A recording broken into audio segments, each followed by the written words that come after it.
Assalamualaikum warahmatullahi wabarakatuh. Halo semuanya, perkenalkan nama saya Hanifah Humaira Zahra dengan NIM 12 020104. Pada video kali ini saya akan menjawab 5 pertanyaan tentang pengembangan bahan ajar pada mata kuliah pengembangan bahan ajar. Maka dari itu, untuk pertanyaan yang pertama,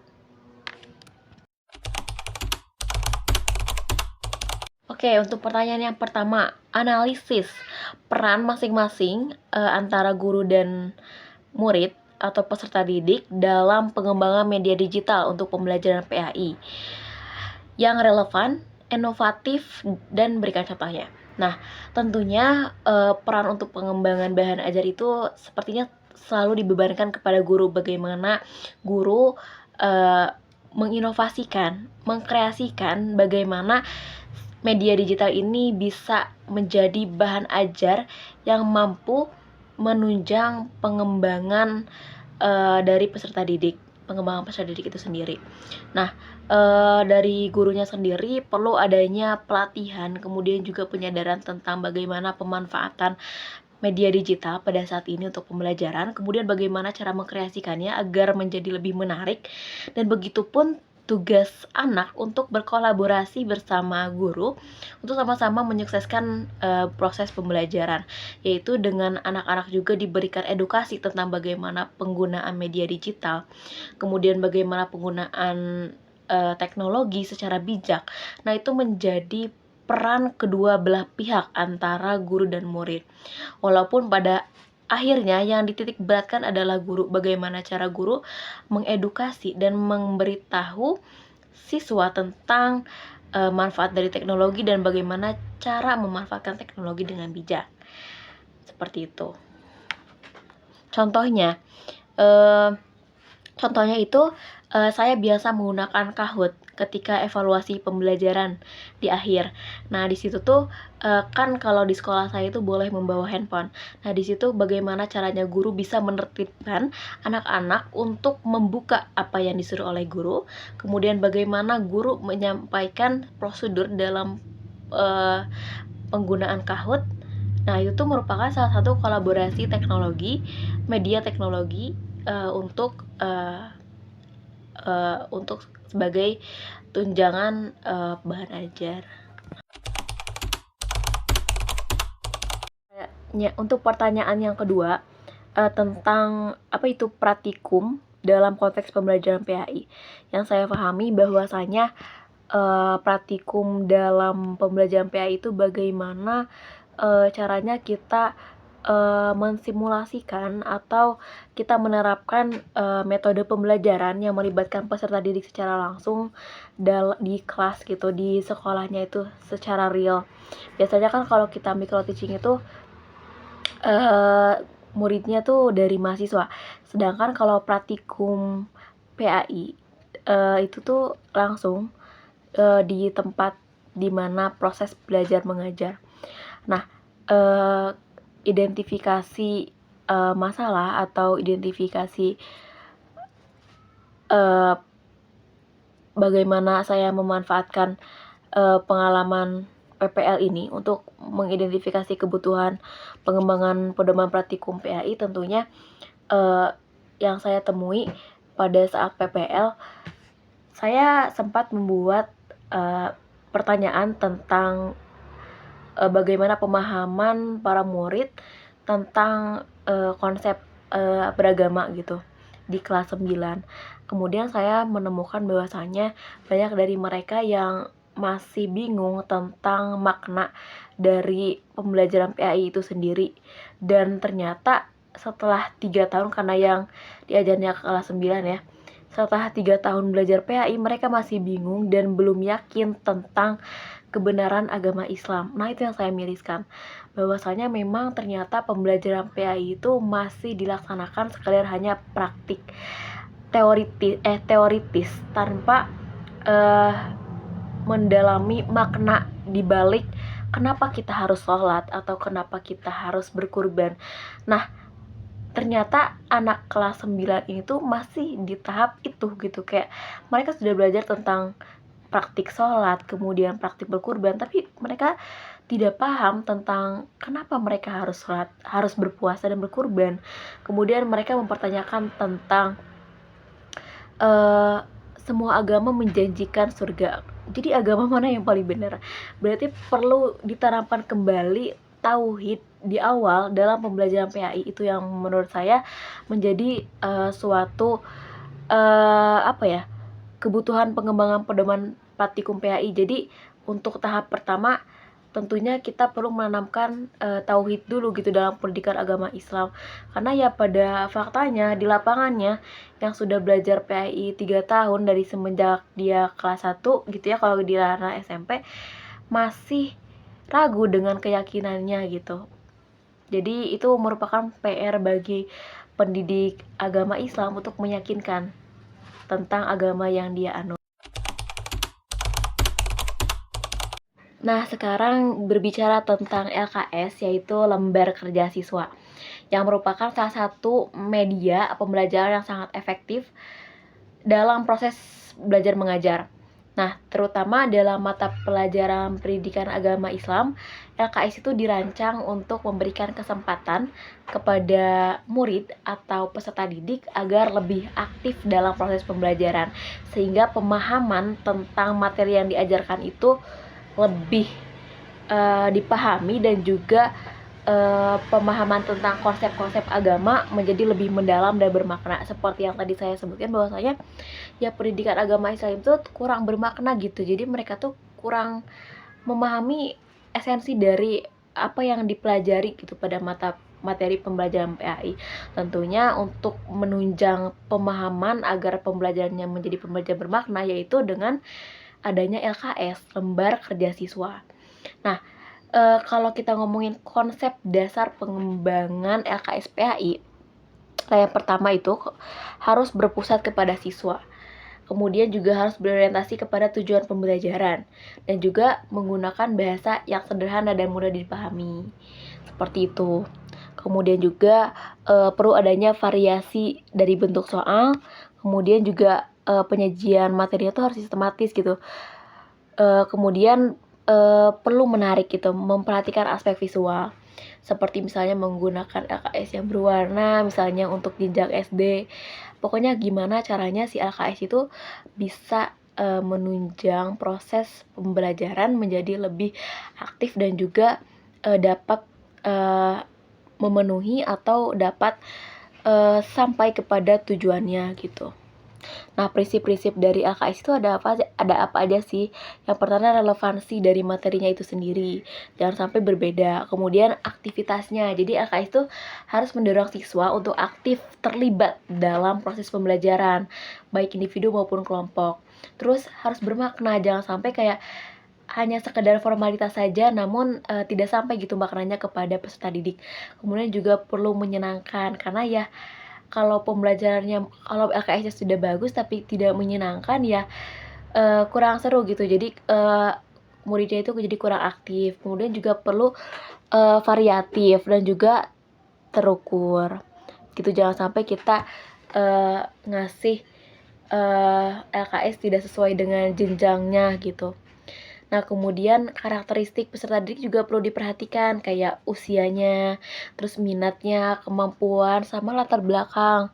Kayak latar belakang sosialnya, ekonomi, dan semacamnya. Jadi benar-benar dalam pembuatan LKS itu kita perlu riset terlebih dahulu gitu tentang kebutuhan dari peserta didik. Nah, untuk pertanyaan keempat cukup menarik karena pernah dialami oleh saya waktu masa SD. Kan saya sekolah di sekolah inklusif, di mana saya sekelas dengan anak ABK. Namun kan anak ABK tuh punya guru pendampingnya sendiri gitu, guru khusus yang mendampingi dia saat proses belajar mengajar. Namun yang saya sayangkan pada saat itu memang kurangnya menganalisis tentang kebutuhan dari anak ABK itu sendiri. Jadi ada beberapa pembelajaran yang memang disamakan gitu antara yang normal dan yang tidak gitu, sehingga ada beberapa yang memang ketika kita bisa mengikutinya yang normal namun yang ABK tidak, seperti itu. Nah jadi kalau kita berbicara tentang langkah-langkah apa saja sih untuk menganalisis kebutuhannya, yang pertama kita harus mengidentifikasi karakteristik dari peserta didik itu sendiri, kayak dari siswa yang normal itu kayak gimana, terus siswa ABK tuh kayak gimana, dari mulai misalnya tuh jenis kelaminnya, minat dan bakat, kebutuhan khususnya apa gitu kalau untuk anak ABK gitu. Kemudian kita juga perlu menganalisis kurikulum dari PAI itu sendiri, kayak standar kompetisi lulusannya seperti apa gitu, kemudian kompetisi dasarnya, kemudian indikator pencapaian kompetensi. Kemudian juga kita harus mengidentifikasi materi pembelajaran PAI. Jadi bagaimana si pembelajaran itu bisa diterapkan, nilai-nilainya tuh bisa sampai kepada anak normal maupun yang ABK gitu, walaupun dengan metode yang berbeda, ataupun nanti ada perlakuan khusus untuk anak ABK itu sendiri, atau misalnya ada kelas khusus, kelas tambahan kembali yang akan dilakukan oleh guru pendamping anak ABK. Kemudian yang keempat, analisis sumber daya yang tersedia seperti gurunya, kemudian media pembelajaran, dan juga fasilitasnya. Kayak guru, apakah guru memiliki kompetensi gitu yang cukup untuk mengajar siswa reguler dan ABK gitu. Walaupun nanti pada akhirnya anak ABK itu ada yang mendampingi, namun kompetensi guru inti yang mengajar di kelas pun harus paham tentang posisi di mana di kelas itu ada dua macam murid ya, yang ABK dan yang normal. Kemudian media pembelajarannya gitu, apakah sudah cukup memenuhi kebutuhan dari anak normal dan juga ABK. Kemudian fasilitasnya juga. Nah, kemudian ada identifikasi kebutuhan khusus siswa ABK. Nah, misalnya kan kalau ABK tuh butuh butuh sesuatu yang khusus gitu kan, singkatan dari ABK juga anak berkebutuhan khusus, maka perlu ada yang khusus gitu yang kita sediakan gitu untuk anak ABK. Contohnya kayak aksesibilitasnya gitu, apakah ramah terhadap anak ABK, kemudian bahasanya, bagaimana cara kita menyampaikan si pembelajaran itu, materi itu agar bisa sampai kepada anak ABK maupun yang normal, kemudian formatnya gitu, format dari bahan ajar gitu. Misalnya kayak menggunakan gambar yang bisa difahami oleh kedua murid gitu, kedua macam murid ini. Kemudian medianya gitu, bagaimana misalnya kalau ada yang tunarungu, disediakan video yang video yang muncul kayak peraga agar bisa dipahami oleh anak-anak tunarungu gitu. Contoh analisis kebutuhannya, misalnya sebagian besar siswa yang normal di kelas 10 misalnya atau di SD itu punya minat yang tinggi terhadap kisah-kisah para nabi. Kemudian kalau yang ABK, yang tunarungu itu kesulitan memahami materi yang disampaikan secara lisan. Nah, jadi perlu adanya kolaborasi itu. Nah, untuk pertanyaan terakhir tentang gimana sih caranya kita nyesuaiin materi bahan ajar untuk siswa SMP, SMA, dan SMK yang punya karakteristik tingkat kedewasaan dan juga minat belajar yang berbeda gitu. Kemudian berikan contoh konkretnya. Nah, tentunya kita perlu memahami itu gitu, tentang bagaimana cara kita menyajikan bahan ajar PAI terhadap setiap jenjang. Perlu adanya perbedaan karena adanya perbedaan karakteristik, minat, dan juga kedewasaan, dan juga tingkat taraf berpikirnya juga kan berbeda gitu. Kalau di tingkat SMA itu kan remaja awal gitu, dimana di tingkat SMP itu kan remaja awal ya, jadi kayak dimana dia tuh tertarik sama hal-hal abstrak, kemudian proses mencari jati diri, kayak sebenarnya aku ini maunya apa dan semacamnya. Nah, kita perlu mewadahi itu gitu, bagaimana dia bisa menemukan jati diri dia gitu. Kemudian dari segi pendekatannya, contohnya tuh kita harus bisa pakai bahasa-bahasa yang bisa dipahami dan mudah dipahami, dan juga relate ke kehidupan mereka sehari-hari. Jadi mereka tuh bisa paham makna dari materi ini gitu, materi apa yang kita sampaikan.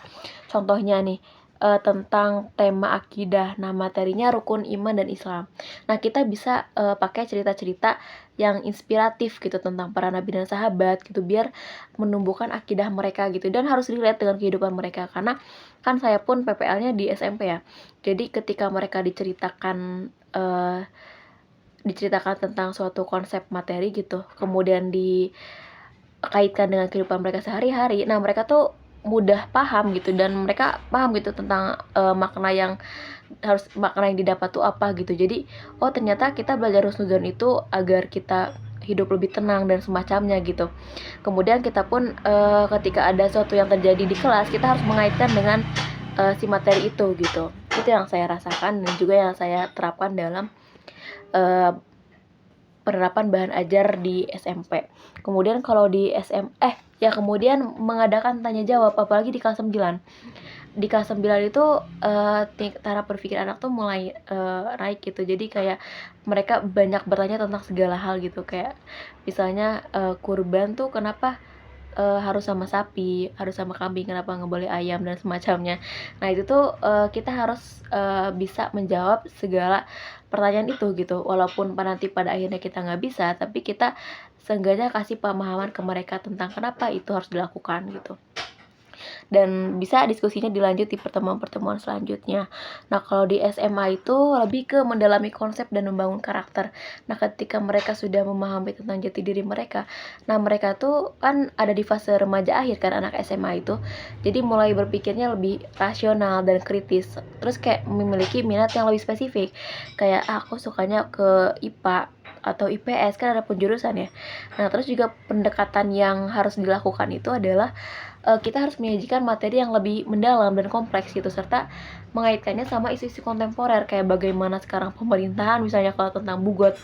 Terus juga mendorong siswa untuk menganalisis dan mengevaluasi berbagai pendapat gitu. Jadi kayak udah beda lagi gitu tingkatannya. Kalau awalnya di SMP itu tentang kehidupan sehari-hari, kalau di SMA itu udah berpikir ke apa yang terjadi di lingkungannya, misalnya kayak tentang bagaimana sistem pemerintahan terjadi. Kemudian si materi yang kita sampaikan itu harus lebih komprehensif dan mendalam gitu, karena mereka gak cukup gitu cuma dikasih tahu tentang dasar-dasarnya doang terus dikaitkan sama kehidupan sehari-hari. Enggak, mereka tuh gak akan puas kalau cuma dikasih itu aja.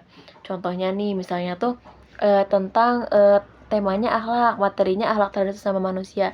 Nah kita tuh bisa menggunakan pendekatan studi case, kayak studi kasus gitu, kayak berbagai permasalahan sosial yang terjadi di masyarakat mereka. Jadi mereka menganalisis bagaimana lingkungan mereka gitu. Dan itu tuh lebih asik, dan kita sama-sama ketika udah tahu masalahnya kita sama-sama berdiskusi tentang solusinya bagaimana. Seperti itu. Nah, kalau untuk SMK, kan SMK tuh di masa sama kan remaja akhir, yang dimana dia tuh udah tahu minat dia tuh mau kemana yang lebih spesifik gitu. Nah, kalau SMK itu kan biasanya orientasinya untuk dunia kerja gitu. Nah, jadi bagaimana kita dapat mengaplikasikan nilai-nilai agama dalam dunia kerja. Nah, jadi bisa kita kaitkan materi dengan dunia pekerjaan. Nah, karakteristik dari anak SMK itu kan biasanya fokus kepada keterampilan vokasi, terus juga cenderung lebih pragmatis dan ingin langsung menerapkan ilmu yang didapat, karena kan lebih banyak praktikum ya kan kalau di SMK itu. Nah, pendekatannya yaitu ya kita harus mengaitkannya dengan dunia kerja, bagaimana si nilai-nilai Islam itu dapat diintegrasikan dalam dunia kerja. Contohnya kayak tema muamalah misalnya, itu kayak materi etika bisnis dalam Islam.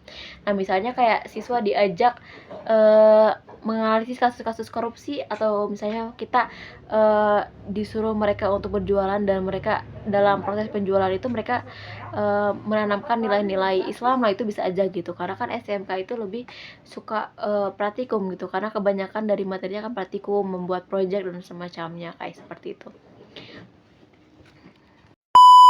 Oke, cukup sekian dari saya. Semoga dapat dipahami. Mohon maaf apabila ada kata-kata yang kurang berkenan atau misalnya tidak sesuai. Semoga dalam video kali ini bisa menjadi manfaat dan juga menjawab segala pertanyaan yang ditanyakan dalam mata kuliah pengembangan bahan ajar. Wassalamualaikum warahmatullahi wabarakatuh.